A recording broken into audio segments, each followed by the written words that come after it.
This just in. Breaking news. Fox News is full of bullshit and cherry-picked studies. So if you guys saw my video yesterday, then you knew this video was coming.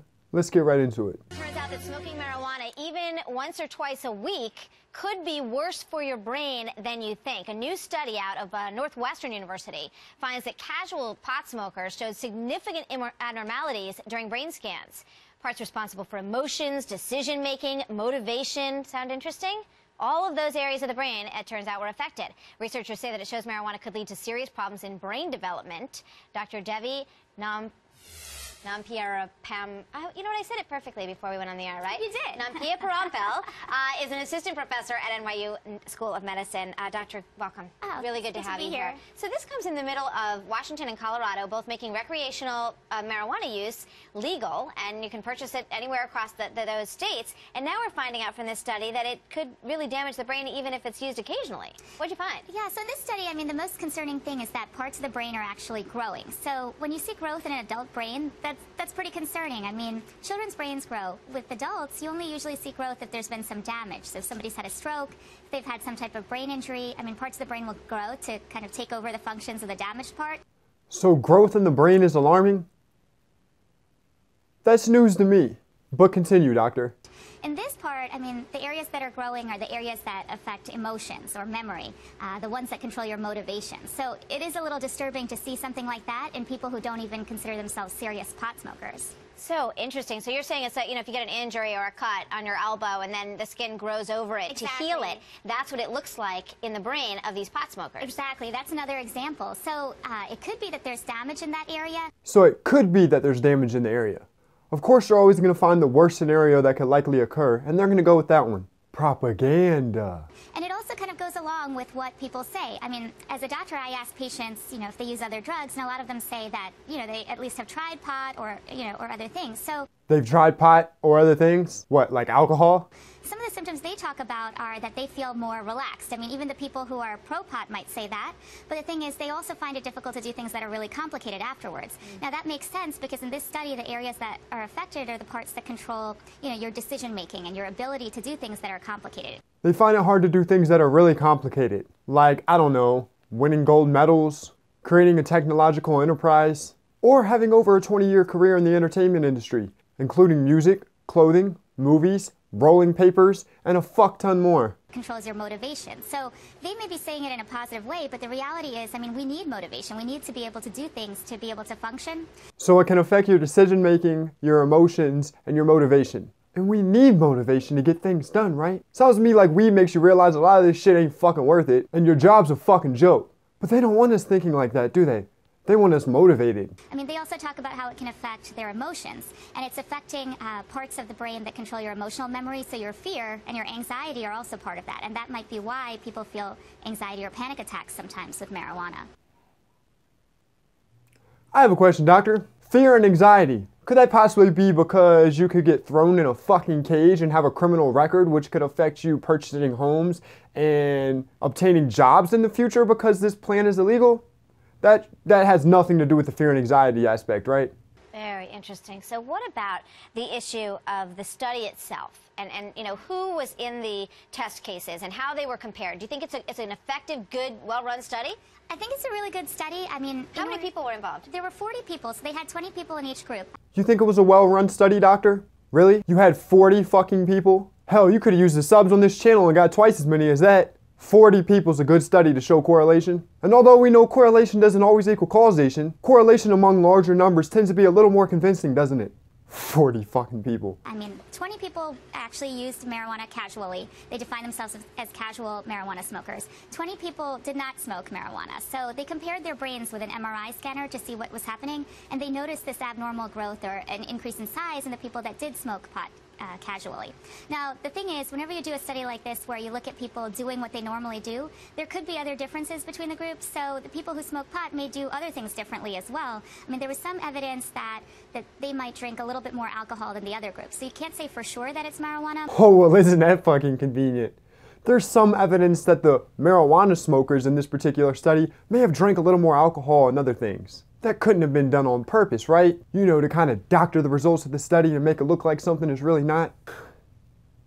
But the reality is that, you can't really do that type of perfect study because of ethical reasons. Because our government's never conducted harmful studies without the participants knowing, right? I mean, the perfect study is to take a group of people and randomly assign them and say, you're going to smoke pot and you're not, you're going to smoke pot and you're not.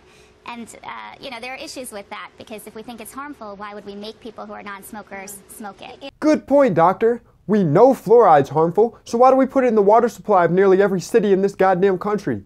I'll wait.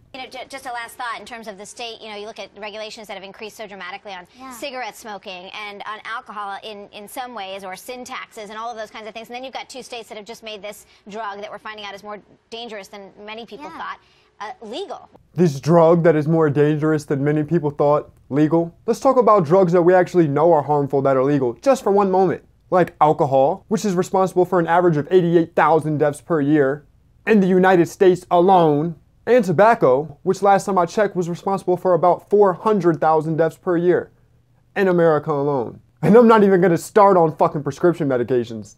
Legal. What do you think about that?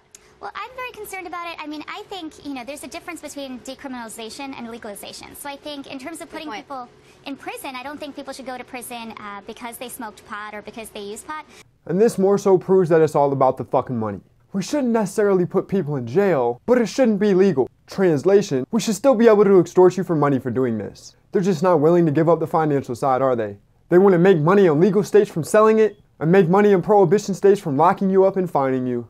Sounds like a fucking win-win. But at the same time, I don't think it should be legalized. I don't think we have enough information about the changes. I mean, this study showing that parts of the brain are actually changing, even with casual use. I mean, think about how many people might start using marijuana just because it's legal. Why not? I mean, there's an assumption that, if something's legal, that it should be relatively safe.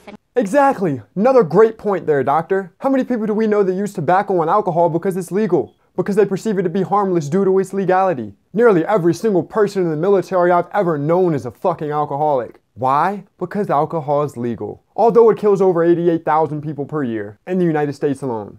Did I say that already? We don't know that. Boy, very interesting study. Thank you so much for being here, Doctor. Good to see you as always. Now, as you guys see, they linked this video to this story just a couple days ago. But the study they're talking about took place on April 16th, 2014. Which took me some digging to actually find the abstract, but I finally found it. As you see here again, posted in the Journal of Neuroscience on April 16th, 2014. The summary of the abstract states, gray matter density analysis revealed greater gray matter density in marijuana users than in control participants and the left nucleus accumbens, even after controlling for age, sex, alcohol use, and cigarette smoking.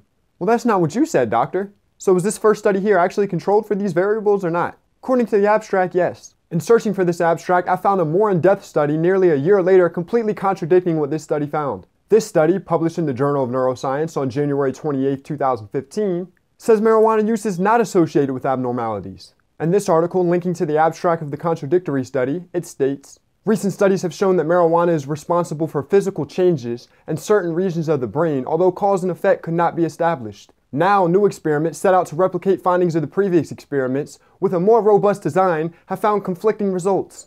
And in the study nearly a year later, as opposed to having only 40 participants, we had 158 participants, which still isn't ideal, but nearly 4 times as many participants as in the previous study. So it shouldn't have to be said that the correlation should be a little more accurate, huh? And in closing, the abstract reads, the results indicate that, when carefully controlling for alcohol use, gender, age, and other variables, there is no association between marijuana use and standard volumetrical or shape measurements of subcortical structures. So boom, bitch! A truth bomb for you, Fox News. My only question is, why didn't you guys report on this study? This study is more recent, more in-depth, with more controlled variables, and was literally conducted in correlation with the previous study. But apparently it just didn't fit your agenda, huh? And the worst part is these dumb motherfuckers that are watching Fox News are going to believe this shit. Because they don't have critical thinking skills, and they don't research shit on their own. All they know is what the fuck the TV tells them. And Fox News is doing a great job of keeping people ignorant and misinformed. So fuck you, Fox News. Suck my dick. Problems away. Do you mind if I burn one? And if you do, then I will take a sentence. When blood clot, you know where we come from. Let me smoke.